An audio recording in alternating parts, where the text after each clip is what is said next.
자, 바로 시작하죠. 원피스 칭길 27화가 방금 공개됐는데요. 세상에 기어 오루피 대 키자루 대결이라뇨? 이건 그냥 싸움이 아니었어요. 그야말로 최고의 방식으로 구현된 순수한 애니메이션 혼돈 그 자체였죠.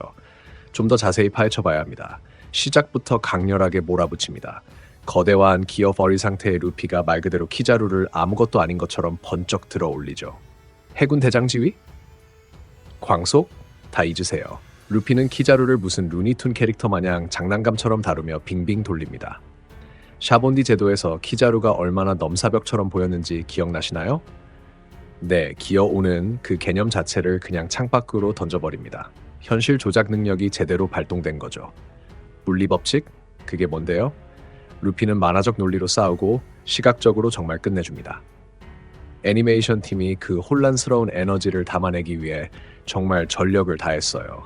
심지어 키자루를 베리어 쪽으로 던져버리기까지 하는데 이건 뭐 굴욕을 더하는 격이죠.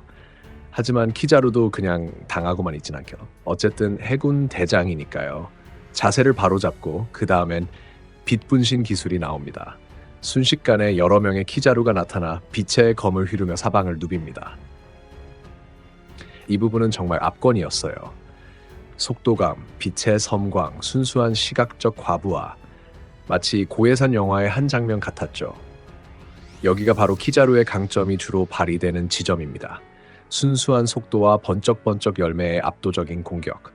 보통 광속으로 움직이고 분신을 만들고 레이저를 쏘는 상대를 만난다는 건 대부분의 적에게 게임 오버를 의미하죠. 그런데 여기서 반전이 있습니다. 그리고 이 지점이 기석과 키자루를 상대로 진정 빛나는 부분이죠. 루피는 키자루를 속도로 이기는 게 아니에요. 더 이상하게 굴어서 이기는 거죠.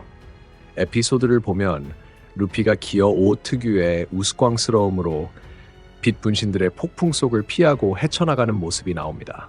전혀 말이 안 되는데 어쩐지 통하는 방식으로 늘어나고 튕겨나가죠. 예측 불가능합니다. 키자루는 정확성과 속도에 의존하는데 만화 규칙으로 움직이는 상대를 어떻게 예측하겠어요? 그리고 제가 화면을 보며 소리 지르게 만든 순간 루피가 키자루의 광선을 삼켜버립니다. 그냥 입을 벌리고 꿀꺽 삼켜버려요. 이게 대체 뭐죠? 기어더초가 어떻게 기존의 능력을 그냥 무시해버리는지 보여주는 완벽한 예시입니다. 키자루의 파괴적인 빛 공격, 루피는 그냥 먹어버립니다. 이것이 기어 다섯가 부여하는 자유, 불가능하고 터무니없는 일을 할 수 있는 힘이죠.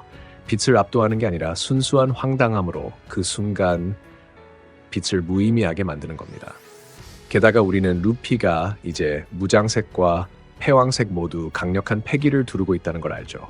즉, 키자루의 자연계야 실체화 불가능력도 예전 같은 완벽한 방어는 아니라는 뜻입니다. 물론 이번 에피소드가 루피 대 키자루만 있었던 건 아닙니다. 다른 곳에서도 격렬한 액션이 있었죠. 조로 대 루치 싸움? 작화 깔끔하고 액션 연출 날카로웠습니다.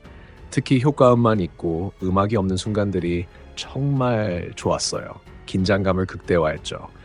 한때 루피를 끝까지 몰아붙였던 루치가 이제 조로의 상대라는 점도 상당히 의미심장합니다. 밀짚 모자 일당, 특히 루피가 얼마나 성장했는지 보여주는 대목이죠. 루치는 이제 메인 이벤트가 아니라 부선장과 싸우고 있는 겁니다. 그리고 보니 그녀가 해병들을 상대로 나이 조작 능력을 사용하는 모습도 봤습니다. 아이나 노인으로 만들어버리다니 정말 기상천외한 능력이고 파이프를 휘두르는 액션과 함께 전투에서 사용하는 모습을 보니 꽤 멋졌습니다. 베가펑크와 상디가 그녀에게 가려고 애쓰는 가운데 에그헤드의 혼돈에 또 다른 층위를 더해주죠. 하지만 다시 메인 이벤트로 돌아와서 키자루는 분신들을 미끼로 써서 연구실에 있는 우소욱과 다른 이들을 노리는 속임수를 쓰려 합니다. 하지만 루피가 다시 가로막고 심지어 그 황당한 코 잡기와 입술 늘리기 기술까지 선보입니다. 이건 무례하고 웃기고 완전히 기어 5답죠. 키자루는 임무와 이 순수한 만화적 혼돈의 힘 사이에서 진심으로 당황한 듯 보입니다. 에피소드는 당연하게도 엄청난 클리프행어로 끝납니다. 루피가 베가펑크를 향한 또 다른 공격을 막아낸 후 아틀라스가 파시피스타들에게 명령을 덮어쓰게 하여 해병들에게 등을 돌리게 만드는 것을 봅니다. 그리고 그 눈, 제이 가르시아 세턴성, 분위기가 즉시 바뀝니다. 상황이 완전히 새로운 차원으로 격상될 거라는 걸 바로 알 수 있죠. 키자루가 거대한 위협일 수 있지만 판 위에는 더 큰 플레이어들이 있다는 것을 상기시키며 완벽하게 무대를 마련합니다. 전반적으로 칭길 기시치라는 정말 대박이었습니다. 기업 5의 자유로움과 키자루의 압도적인 속도 및 힘 사이의 엄청난 역학관계를 아름답게 보여주었죠. 키자루는 여전히 믿을 수 없을 정도로 위험하지만 기어 5는 루피에게 예측 불가능성, 패기, 그리고 순수한 규칙 파괴의 힘이라는 도구를 제공하여 그와 싸울 뿐만 아니라 잠재적으로 압도할 수 있게 해줍니다. 빠르고 화려하고 이상하고 정말 장관이었습니다. 대단한 경험이었어요. If you enjoy this video, please like, share, subscribe and hit the bell to the later update from my channel. Thank you for watching till the end and see you in the next video.